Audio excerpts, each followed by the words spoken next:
Ahead today on Newsmax Now, it's all-out mutiny in the GOP after another testy debate performance. RNC Chairman Reince Priebus making a desperate move to try and keep the candidates happy by breaking up with NBC News and ending a debate plan for the Peacock Network this winter. But at what cost? Our roundtable will break it all down for you. The yeas are 64, the nays are 35. And with that, a blockbuster budget deal heads to President Obama's desk. It's considered a huge win for the White House, but see why it could benefit the next occupant of the Oval Office, especially if that person is a Republican. And it's almost time for Halloween, but don't get too tricked by a stupid TV exorcism stunt scheduled to play out live on TV. Father Thomas Petrie joins us to debunk this junk, plus learn why the Catholic Church takes the authentic practice of exorcism so seriously. We have lots of treats for you today. This is Newsmax Now.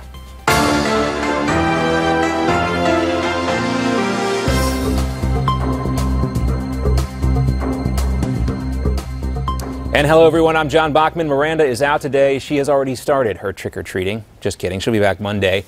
And it looks like Hillary Clinton's super PAC, a.k.a. the mainstream media, is under fire from Republicans again. Today, the Republican National Committee sent a letter, a Dear John letter, to NBC News. Chairman Reince Priebus suspended the RNC's partnership for their February debate, which was supposed to be in Texas. It was also going to be co-hosted by Telemundo. This comes after several complaints about CNBC's debate earlier this week. Several GOP candidates, including Donald Trump, Senators Ted Cruz and Marco Rubio, criticized the CNBC moderators for asking biased questions. Priebus says the GOP candidates want a full and fair opportunity to present their ideas. He says CNBC conducted themselves in, quote, bad faith. Now, Comcast owns both CNBC and NBC News. Candidate Ben Carson says CNBC was trying to do the same thing as Fox and CNN, who hosted earlier debate, but Carson says CNBC completely failed. It was a gotcha interview and a gotcha debate more than it was, here are the candidates. We want to make sure that you get a chance to know them and understand what their policies are. The latter of which would have, of course, been much more helpful. Carson talking with our own Steve Malzberg there. Carson says the candidates would have preferred a debate where they had 3 to 5 minutes each to respond to policy questions. Senator Marco Rubio is also complaining about the debate. He says the moderators' questions were, quote, irritating. Everyone was ready to talk about trade policy and the debt and tax policies, and we were ready for that. Everybody was.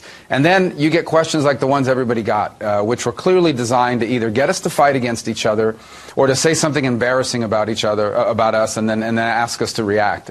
Several GOP candidates are planning a revolt. Maybe that's why they ended the NBC debate. They were having a meeting this weekend. Several advisors for the candidates, including Ben Carson, Donald Trump, Bobby Jindal, and Lindsey Graham, are all going to meet over the weekend to talk how the next debates should be structured.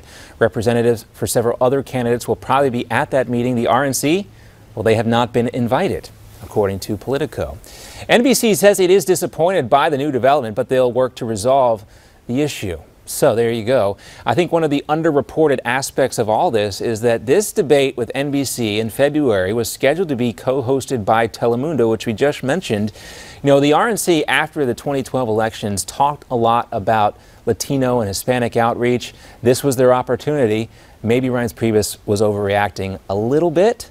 Maybe it's because he feared for his own job. There are folks calling for his head at the RNC as well. We'll talk about this in much more detail coming up with our roundtable very shortly. Let's change topics a bit and talk about foreign policy. Today, the White House says it will put more boots on the ground for the first time in Syria to fight ISIS. However, the Obama administration claims this is not a major change in policy. The core of our military strategy inside of Syria is to build up the capacity of local forces to take the fight to ISIL on the ground in their own country.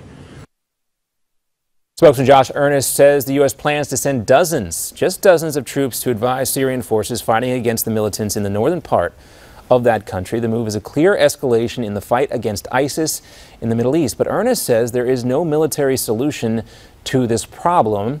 He insists U.S. forces are not there on a combat mission. Meantime, General David Petraeus, the former head of the CIA and the guy who helped turn the Iraq War around, called the move a positive step. If you want to degrade and defeat the Islamic State and the al-Qaeda affiliate, Jabhat al-Nusra, and the Khorasan group, the al-Qaeda element sent there for establishment of a cell in northern Syria, you're going to have a ground force. We can do a lot with the air capabilities. Well, as you heard Petraeus say there, he believes ground troops are necessary if you want to bolster political negotiations in the region. Last month, Petraeus testified in the U.S. Senate that the U.S. needed an aggressive military intervention in Syria. And that apparently is clear now to the Obama administration. Earlier in the week, we talked with Noah Rothman from Commentary Magazine. He says no one wants to admit the truth about Iraq and Syria. Just about everybody is choosing to ignore the horrible truth of the fact that we are at war in Iraq and Syria. And this is a truth that has been readily acknowledged by Tehran and Moscow. Both Iran and Russia are currently engaged in changing the status quo on the ground. And make no mistake, we are back at war in this region, despite what President Obama and the White House says. Rothman's comments come after Defense Secretary Ashton Carter and General Dunford there, the new chairman of the Joint Chiefs of Staff, talked about the need for more direct ground action in Iraq. Chairman Dunford of the Joint Chiefs says he would also consider putting more U.S. troops on the ground to fight ISIS. So we talk about this today at the White House. Press Secretary Josh Earnest mentioned that the military authorization for force, which was signed back in 2001, is still applicable to this new phase in escalation in Iraq and Syria, which I think is a bit of BS. Let's be honest, we're fighting a completely different type of war now in Iraq and Syria. It's time for the White House and for Congress to get serious about what this mission is going to entail and be more honest with us, the American people, about the lives that are going to be at stake and the money that we're going to have to cough up to end this terrible situation in Syria and Iraq. Speaking of money, the Senate passes a huge budget deal, marking a big win for President Obama. That's topping today's news front. The two-year agreement eliminates the threat of a government shutdown through the rest of the Obama presidency. It also lists budget caps, allowing about $80 billion to be spent on both military and domestic programs. The Senate voted 64 to 35 to approve the deal, which several GOP lawmakers have criticized because they say it gives President Obama everything he wanted, but it also will keep the Republican presidential candidates from having to defend their party from a government shutdown, so that could be a huge victory for the candidates as well. Meantime, syndicated columnist George Will says he thinks Senators Ted Cruz and Marco Rubio have the best shot at winning the GOP nomination. It seems increasingly likely, I guess, that the Republican nominee will be a young, mid-40s, first-term Senator, Cuban-American. Trouble is there are two of them. We said the same thing yesterday here on Newsmax Now. Meantime, New York Times columnist David Brooks says Rubio has the best chance because he has no enemies in his party and impressive natural skills. The New York Times has a simple message for Chris Christie: go home. The Times editorial board says it's time for the New Jersey governor to call his presidential campaign over. The board says Christie should be more concerned and accountable for the issues his state is facing. House Oversight Committee Chairman Jason Chaffetz leads a group of GOP lawmakers who are trying to impeach IRS Commissioner John Koskinen. They're telling Koskinen, after the agency allegedly targeted conservative groups, that he needs to go. But the IRS and the Treasury Department are defending him, calling the impeachment a distraction. This comes after the Justice Department announced it would not charge former IRS official Lois Lerner in that scandal.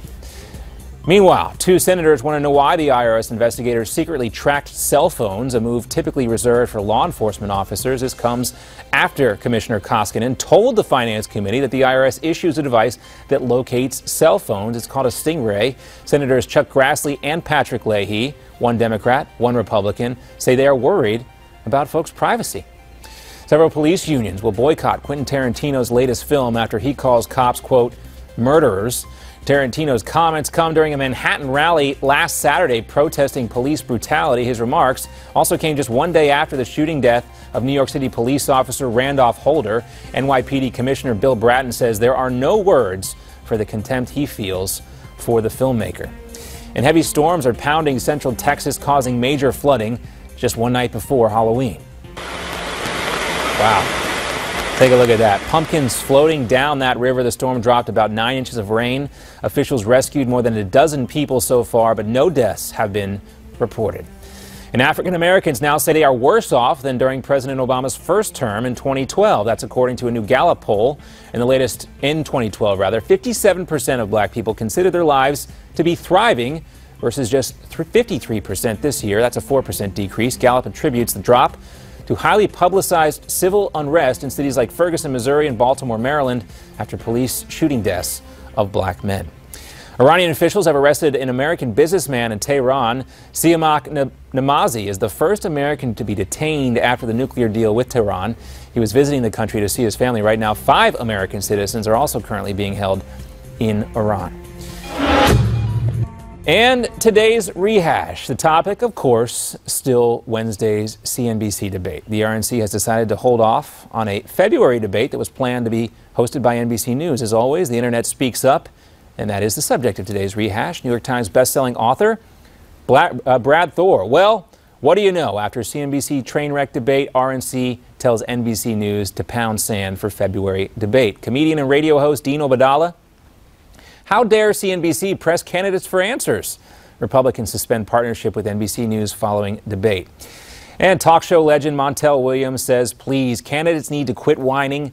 Being president is tough. If you can't take NBC News, how will you take Iran? Fair point, Montel. Author Jeff Pearlman sarcastically says, oh no, how will NBC survive without the 107th GOP debate? Well, Jeff, they're still getting pretty good ratings. So there you go. Author Alan Eggleston, a Democrat, laughs. So in letter to NBC News, RNC admits it will only work with media that throws softball questions. They can't take the heat. Hashtag GOP fail. So there you go. You know, the moderators did not do a good job. And if you're being talked about as a moderator after the debate, you didn't do your job. But I think the candidates came out on top, so I don't know what all the complaining is about. We want to hear from you. What do you think about the RNC suspending its relationship? We're coming back. We've got much more ahead for you here on Newsmax Now.